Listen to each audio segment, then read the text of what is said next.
রাজধানীর পল্লবীতে আলোচিত শিশু রামিসা ধর্ষণ এবং হত্যা মামলার বিচার দ্রুত শেষ করার আশ্বাস দিয়েছেন প্রধানমন্ত্রী তারেক রহমান। বৃহস্পতিবার রাতে নিহত রামিসার বাসায় গিয়ে শোক সন্তপ্ত পরিবারের সদস্যদের সান্ত্বনা দেন তিনি। এ সময় পরিবারের পাশে থাকার প্রতিশ্রুতিও দেন প্রধানমন্ত্রী। বিস্তারিত তৌহিদুর রহমান নিশানের রিপোর্টে। রাজধানীর মিরপুর ১১ নম্বর সেকশনের বি ব্লকের ছোট্ট একটি বাসা, আর সেখানেই শোকে স্তব্ধ হয়ে আছে একটি পরিবার। ৭ বছরের শিশু রামিসাকে হারানোর বেদনা যেন থামছেই না।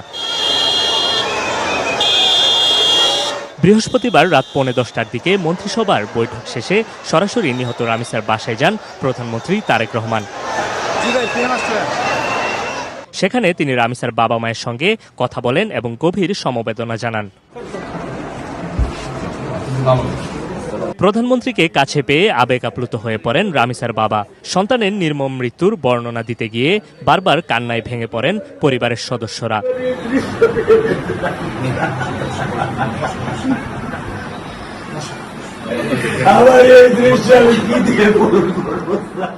এ সময় প্রধানমন্ত্রী তারেক রহমান রামিসা হত্যাকাণ্ডের সুষ্ঠু তদন্ত ও দ্রুত বিচার নিশ্চিত করার আশ্বাস দেন। একই সঙ্গে রামিসার বড় বোনের দায়িত্ব নেয়ার কথাও জানান এবং পরিবারটির পাশে থাকার প্রতিশ্রুতি দেন প্রধানমন্ত্রী।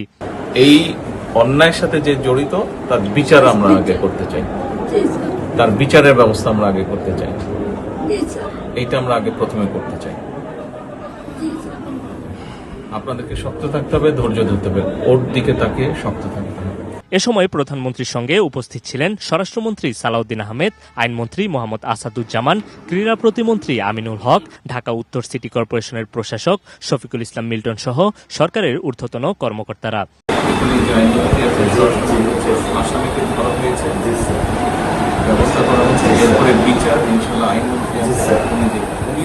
এ সময় আগামী ২৪ ঘন্টার মধ্যে মামলার চার্জশিট আদালতে দাখিলের আশ্বাস দেন স্বরাষ্ট্রমন্ত্রী সালাউদ্দিন আহমেদ।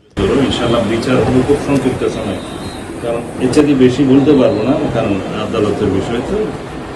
আমরা চার্জশিট দেবো ইনশাআল্লাহ এই ২৪ ঘন্টার মধ্যে। গত ১৯ মে সকালে পল্লবীর একটি ফ্ল্যাট বাসার খাটের নিচ থেকে রামিসার খণ্ডিত মরদেহ উদ্ধার করে পুলিশ। এ ঘটনায় দেশজুড়ে চাঞ্চল্যের সৃষ্টি হয়। তৌহিদুর রহমান নিশান, ATN বাংলা, ঢাকা।